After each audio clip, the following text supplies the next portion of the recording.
Hey everyone, welcome back to Topher Drives, where today we're doing a bit of an evening commute in this 2023 Dodge Durango SRT Hellcat, part of the Last Call series from Dodge. As I'm sure all of you know that are watching this video, 23 is the last year you can have high-performance Dodge cars, meaning the Durango, the Grand Cherokee Trackhawk, the Charger and Challenger Scat Pack Hellcat. All of those cars are going away, and these are the last hurrah models. And well, I'm a big fan of the Durango Hellcat. The Durango in general, and whatever, I could take it or leave it. It's been the same for so long. But when they stuffed the supercharged 6.2 liter under the hood of this dinosaur, man, was I excited. Now, we first drove one of these in 2021, and Dodge said that they were only going to make 3,000 of these for the 21 model year, and well, they went back on their word because this is a 2023. And as I'm sure you could expect, people that ordered 2021 Durango Hellcats and spent quite a bit over MSRP are quite cross with Dodge, and some of them are actually suing Dodge for this reason. So this is a car that wasn't supposed to exist, but I'm very glad that it does. This one is finished in triple nickel, is the color they call it, which is their dressed up way of saying silver, and it's got black stripes, so I think it looks quite proper with the red interior as well. The Hellcat gets a bit of a different front fascia, and of course we get the SRT Hellcat badges as well. You can see we've got one on the grille, we've got one on each fender, and we also have one on the back alongside our four-wheel drive badge, which is the same badge you get on just a regular V6 Durango with four-wheel drive. So I think that that's kind of funny that they give you that on the Hellcat too. But you can see we've got this big badge here on the back. So what are we doing today with this super SUV? Well, I've been trying to kind of curate these videos towards road trips, commuting, or some sort of a back road vlog. And I kind of wanted to do somewhat of a commute in this thing because it is kind of like daily driver status car.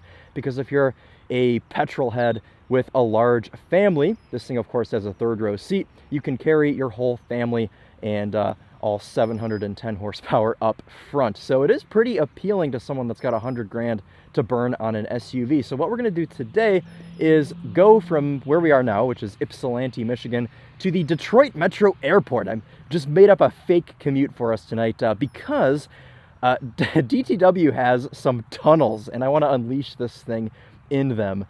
So that's what we're going to do. We're literally just going to drive to the airport, rip through the tunnels, and we'll be done. But on the way there, we'll do some spirited driving. We'll talk about what this thing has been like to live with, and we'll also talk about some of its highway manners and comfort features as well. So before we do any of that, let's take a look at some of the interior of this Durango. So this is of course still a Durango. It's still a three-row SUV. It's still quite large. It's got quite a lot of room in the back, and I actually used this earlier to transport a bumper for my BMW Z3 that's getting painted right now. So I've got that seat down. I was able to fit the bumper in here quite easily. So a lot of room. You can pull up these seats here, which they probably intend for you to use the straps, but that's okay. And you've got some third row seats, and we'll leave those up for just a second. But I do want to drop the headrests because they are a little bit irritating when you are driving. Okay, let's shut this, which I always think is up there, but it's actually here on the side. I cut there because that takes so long to close. Okay, let's put this seat up as well and get our interior all reassembled. Oh. And even these second row seats get SRT badges on them. So I appreciate that they've gone the extra mile and done 4 kind of embossments or presses of this SRT logo. Unfortunately, you don't get them in the third row, but at least the third row seats match. They are red with white stitching. Well, let's hop in the back seat behind myself so you all can see rear leg room. I've got some really cool forged carbon trim, which, just bear with me for a second, I think this looks hilarious on a Durango because obviously this was never meant to have a forged carbon trim piece on it. So you've got this ancient door panel from 2011 with some forged carbon. I just think that that is so silly, but it makes for a pretty cool look. All right, let's hop in here.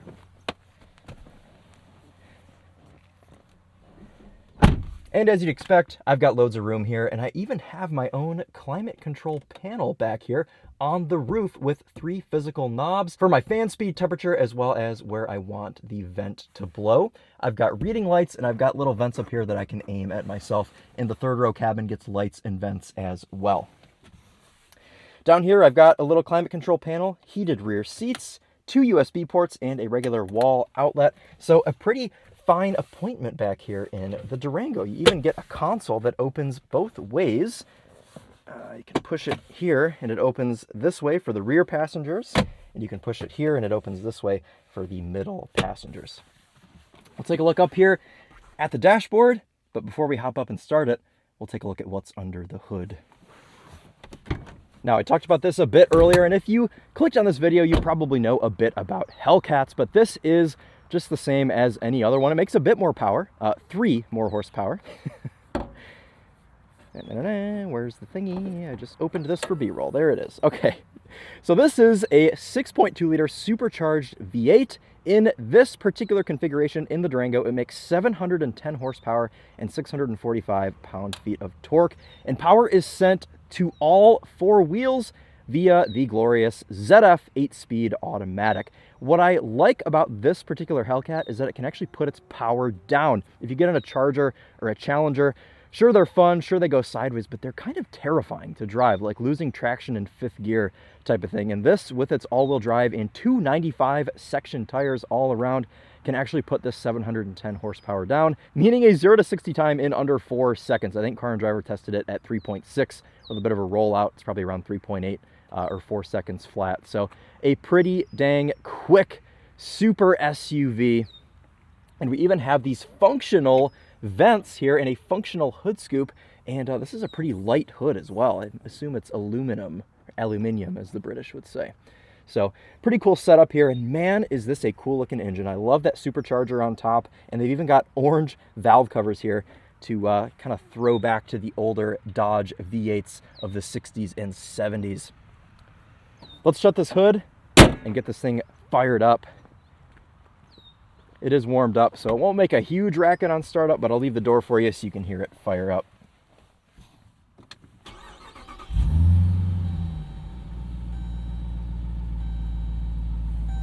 See our Hellcat logo there on the cluster.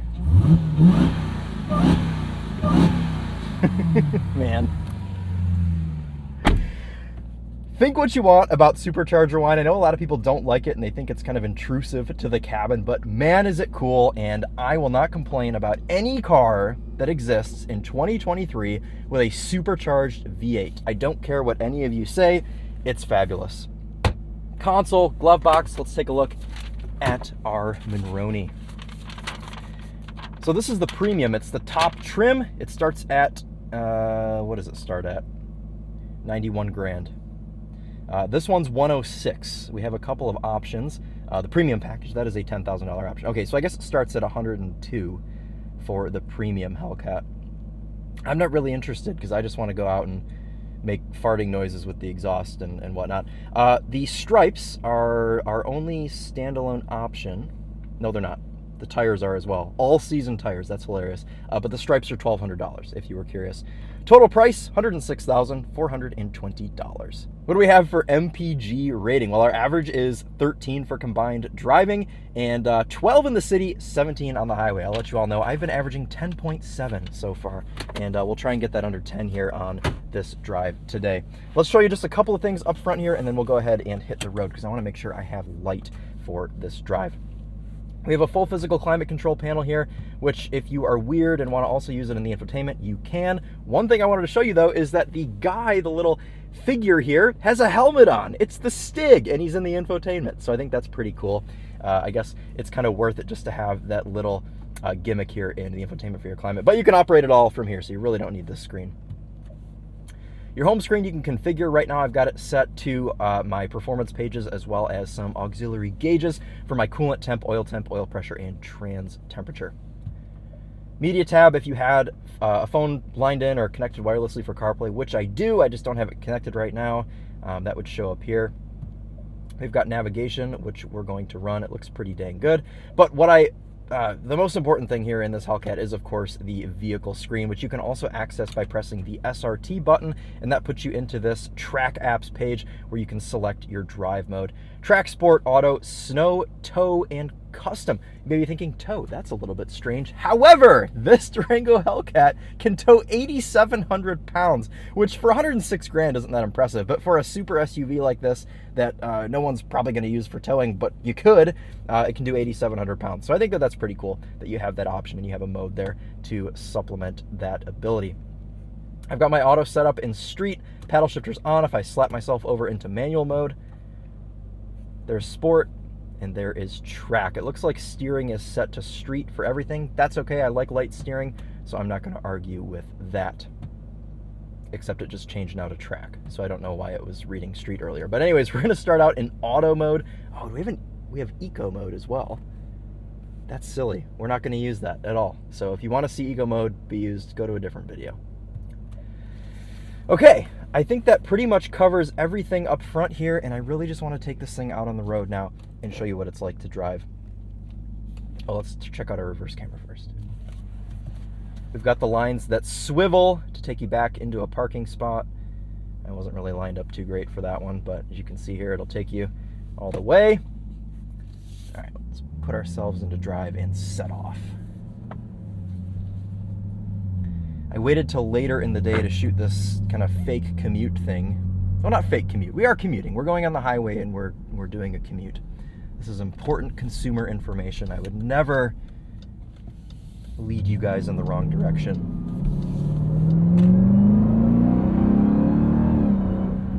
We're doing it a bit later because I hope to have less run-ins with NPCs, because I've just been very irritated with the general public lately, so we're just going to try and kind of glide through this today. It's after 8 p.m. Hopefully people are at their houses and won't be bothering me.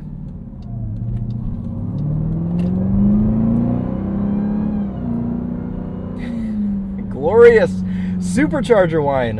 And you can hear it quite a bit. And I love it. So this is funny because we're just in auto mode. We're in kind of just the comfort setting. And the throttle response is hilariously sharp still.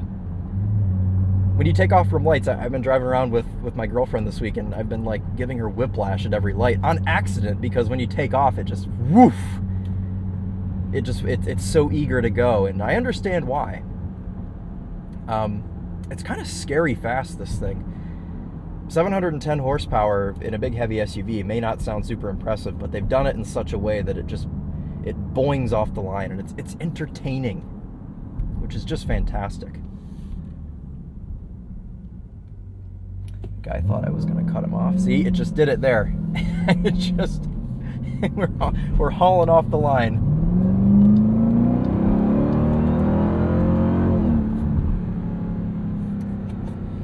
That's one thing that doesn't work super well, is if you try and grab a gear while you're in automatic mode, it doesn't like it. You got to pull the paddle twice, so I need to remember not to do that. You either just got to be in manual or in automatic, no in between. We're going to leave it in automatic for the time being, and we'll switch to manual. We're gonna get on the highway. That is a fabulous Lincoln Mark 7. Look at the wheels on that thing. Oh my goodness. That's like 24-inch wheels. He's having a great night. Gobs of low down torque, all the supercharger whine. It's a good thing. This is like the same steering wheel that they gave you back 10 years ago as well, but it still feels really nice. We've got our super high up paddle shifters, which not a lot of people enjoy, but I think they're kind of cool to be high up like this. I don't love the gray that they put on this. It used to have silver, I feel like. I've driven some Hellcats that have had silver down here, like a shiny material in it. It's a little nicer feeling than this matte gray. So since we're doing a commute and we're stopped at a red light, let's talk about some comfort aspects of this car. Well, it has a power adjust steering column, which is nice. It goes pretty slowly, but it's telescoping and it goes up and down. There's that Mark 7 again. His fuel tank is painted red. What if he's just gone under the car and rattle canned the whole underside of it red? Anyways, Of course, all of the different heated and cooled seats, heated steering wheel. The actual seat itself is pretty supportive. I mean, these are pretty much the same seats that we've been seeing for quite a while, and they do a pretty good job here in the Durango still. One thing that I do want to test is drone from the exhaust, because that is something that's important. If you're going to be sitting on the highway doing 70, 72 miles per hour for a extended period of time, you don't want this thing to give you a headache. So we'll have to see what it sounds like and what it's revved at 70 miles per hour here once we merge on. And this minivan looks like they're going to be merging at an appropriate speed. Some of you were in my comment section on my BMW M2 video telling me I wasn't merging properly, so here you go. There's nobody here, I'm merging.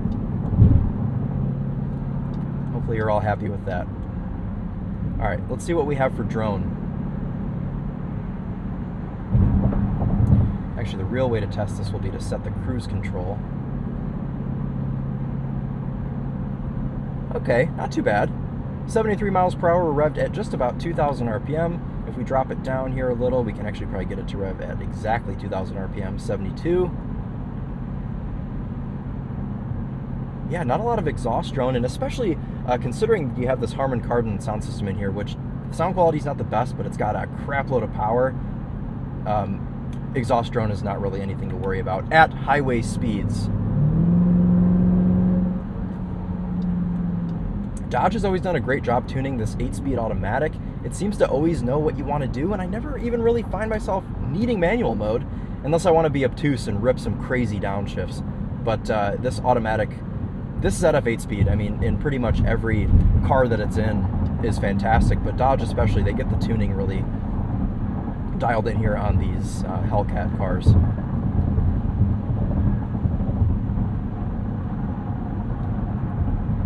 I just picked this up yesterday from TheTopher, and it was full when I got it, and I'm already under 3/4 of a tank. I haven't driven it very far, so I mean, on par with the 10.7 I've been averaging. Let's see if that's changed. Cycle through all 14 of our different screens here on the cluster. I think if I go up, maybe I can access it faster. Look at that. For diagnostics, you get a little stethoscope there on the cluster. That's fun. There we go. 10.9. Oh, it's gone up. We need to change that.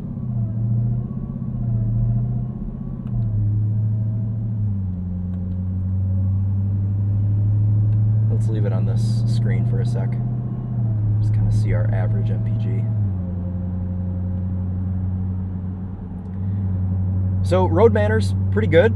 The all-season tires on this thing are pretty quiet. Not a ton of wind intrusion either. And driving it normally, it's very well behaved. Except when you're taking off, of course. It does give you whiplash. But when you're just cruising, it isn't searching for gears. The ride isn't terrible. And it knows what it's doing. It knows how to be cozy.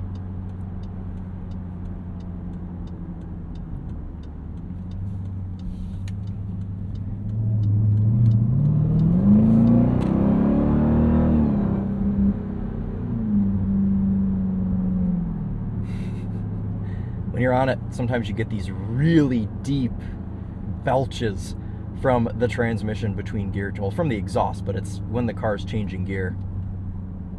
You all probably know what I'm talking about. All right, we're gonna click our SRT button here, and we're gonna put ourselves into track mode. Why not? Let's just go for the full track mode, and we're gonna do manual as well.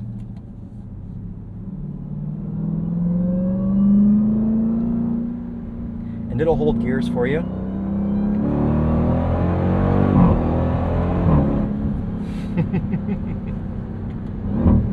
Oh. Yeah, so it gets pretty aggressive pretty fast. I don't remember the last time an SUV put this big of a smile on my face.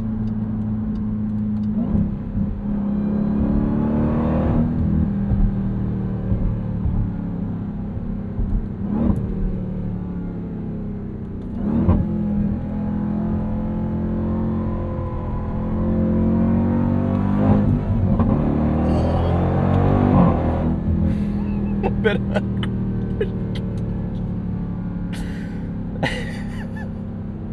little bit of a rev limiter there. That wasn't intentional.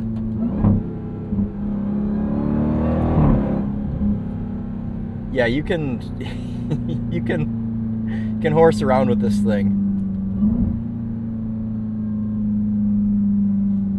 And it's just a laugh factory. It's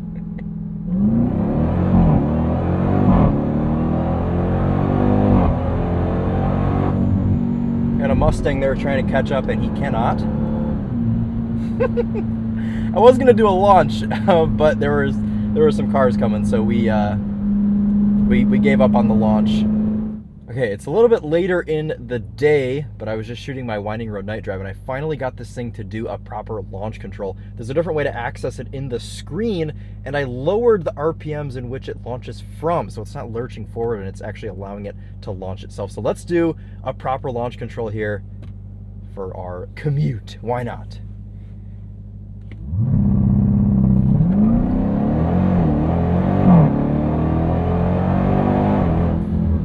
Okay. There you have it. Okay, back to the video. Let's try and get some exhaust noise here under this bridge. Try and light it up a little bit.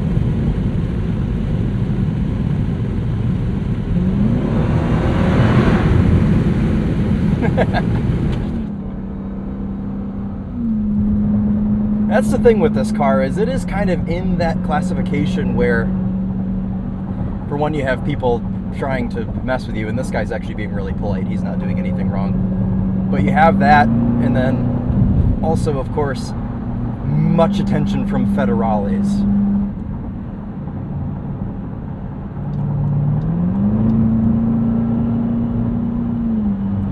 Passing power is great. No surprise there. Shifts are smooth, effortless, and it gets you where you need to be. Even at higher speeds, around 75 to 80, it's reserved, man. It's quiet. All is well. We're going to let this Blazer go by. We're going to let him ride the behind of this Saturn. What is that, a L200 or something? Oh, he's getting out of the way, too. Very polite. In this Durango Hellcat, we do have adaptive cruise, so we might as well try that out because that is something important for commuting. So what I haven't been able to work out is that you have two cruise control buttons that, as far as I'm concerned, they do the exact same thing. Ah, no, this one's for adaptive. Okay, so we're going to do that. So this one down here is for adaptive. This is for conventional. So we have our adaptive cruise set. We can adjust our distance here with these two buttons, and you have an icon, which I don't know if you guys can even see, in the upper left-hand corner that shows your distance. I've got mine on the closest setting right now, and it seems to be still following pretty far, so that is a good thing. We've got some great golden hour behind us, and we'll just settle down and see how this thing is, see if there's any sort of fatigue at all, but I think it should be just fine. Let's cycle back to our regular speedometer. So here's our digital speedo there in the middle, and I need to turn this vent up because I am roasting, which means my GoPro is too. Whew. Yeah, it's a little hot, a little toasty in here right now. Let's go back to our nav screen. So I assume you all can see this. The digital speedo is not centered on the cluster. It's slightly off to the right and up. I don't know if you can adjust that, but I think that's just how it is. I don't know if there's a reason for that, but it's been bothering me that it's not centered. It's all part of the experience with the Durango Hellcat. It's all just part of the character. And also, I should have waited till later at night. This SRT logo here on the airbag cover lights up. It lights up red, which is, it's so fitting. It's so perfect for this SUV. We've had a great run with these, just about 10 years of Hellcat cars, and it's sad that they are coming to an end in 2023 to make way for the new electric Dodge cars, which make a racket as well, and I think some people will appreciate that, but I don't know. I just think it's kind of silly and gimmicky, and I think we're saying goodbye to internal combustion too soon. But I'm appreciative that I've been able to experience these cars kind of at the end of the road for them. But man, is it sad. Lots of stigmas surrounding these Hellcats. For instance, I have not left this unoccupied in a parking lot because, of course, it wouldn't be there when I returned to it. Most of these are pretty hot targets for car thieves, especially in Detroit. Not that I live in Detroit. I mean, we're heading towards Detroit right now, but Detroit area, a lot of these get stolen, and it's quite unsettling to actually own one in this area. If you don't have a garage, especially. I know multiple people that have owned these. They've all been stolen. Every single person I know that has had a Scat Pack, an SRT, a Hellcat, whatever, all of them have been stolen. There's not a single person I know that hasn't had theirs stolen. So that's a little bit unsettling. But if you live in somewhere quiet, somewhere a bit more remote, or if you just have a garage that you can park the car in at night, you'll be fine. Or I think there's a fuse under the hood that you can pull to kind of settle things down, or just to make it unable to steal. But you shouldn't have to do that when you spend $100 grand on an SUV. A little bit silly. All right, let's check passing here for this adaptive cruise. Cool. Yeah, that's great. Getting us back up to our 79 set speed, passing the Altima. That's weird. This Altima should be going 130 up the left lane. All right, we're coming up to the airport. We're going to make some noise, and then I think that's just going to wrap it up for us. I just wanted to go out for a drive, show you all one of my favorite cars of the year so far. This thing is just great. I remember the one we had in 2021. It was very similar. It was gray. It was opposite. It was gray with silver stripes. Brake pedal feel is good as well. I mean, really nothing untraditional in this Durango Hellcat. You could give this to your mother and she could commute in it just fine. It's confidence inspiring, it's comfortable. Nothing out of the ordinary here with this when you're just driving it normal. No learning curve, everything in here is easy to use. A little bit of noise from those all season 295 section tires. But handling overall is nice. The steering is great. I mean, really just a properly tuned vehicle. They've done a really good job with this thing. Does this lane end? Ah, that's why. Oh, but he's just gonna... Oh, he's driving over the curb. We'll give him a pass because I just tried to go in a lane that was closed, so... Why is this lane closed? There's nothing going on. They just want to starve us of our road freedoms. But we're going to go back over here. We're going to press our SRT button. We're going to go... We'll just go sport mode. That's fine. I think we should be good in sport. And nobody behind us, really, so we're going to give these people some room. Don't want to scare any babies today.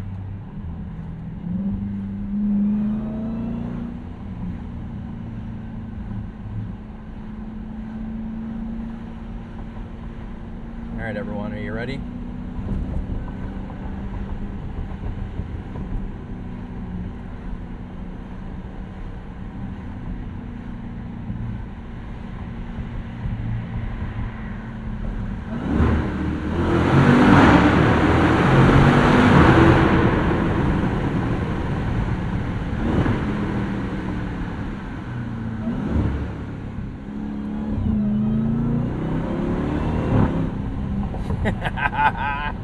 Yes!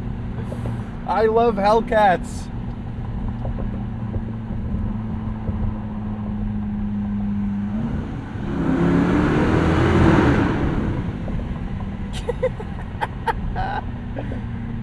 Yes, yes, yes.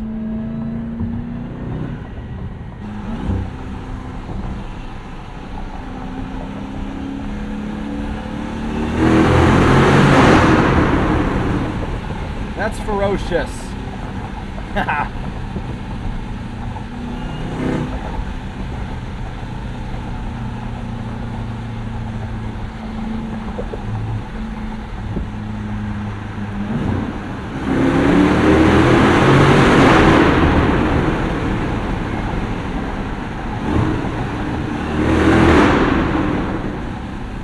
All right. I'm done being a 12-year-old. Let's okay.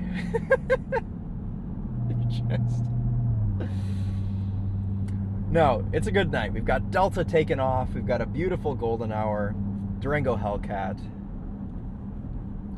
I don't like the construction barrels, but other than that, we're doing quite well.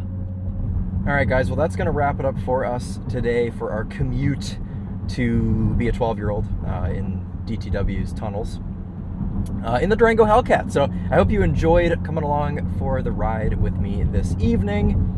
I've had a good time, and yeah, let's do it again soon. Oh man, I don't even think this is on yet. I wonder when that turns on. I don't know. But overall thoughts, it does a good job, and I could see spending $100 on this thing. The only kind of downsides are it is still a Durango, so if you can't get past spending $100 on a Durango, then I could see maybe that being a bit difficult. Also, the theft risk is something that would probably draw me away from it as well, because I like to be able to take my cars places and leave them places unattended and not have to worry about them not being there when I get back. So that's another thing, but otherwise it drives great, it sounds great, I think it looks great. This design has honestly aged pretty well, and overall just a pretty sweet thing. So I'd recommend, but probably only if you live somewhere rural where you can actually park it.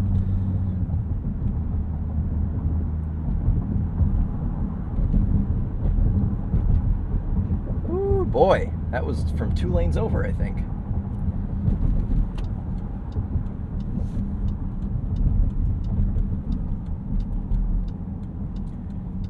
And the Holiday Inn Express is gonna host me today for the outro.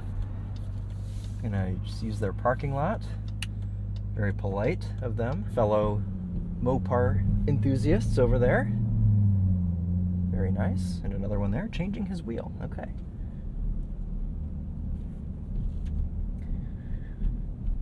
Cool, guys. Well, that'll wrap it up for us. Thank you all again so much for watching, and we'll see you soon in the next one. The next commute, road trip, back road blast, whatever we do. It'll be good.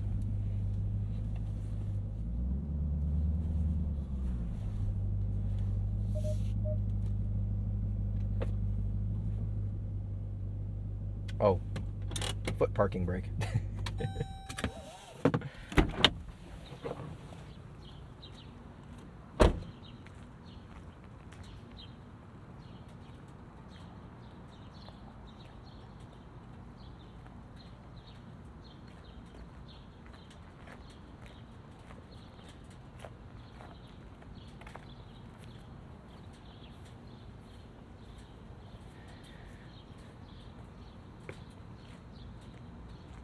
Cool, guys. Thanks again for watching. Take care. This is excellent. You should have one.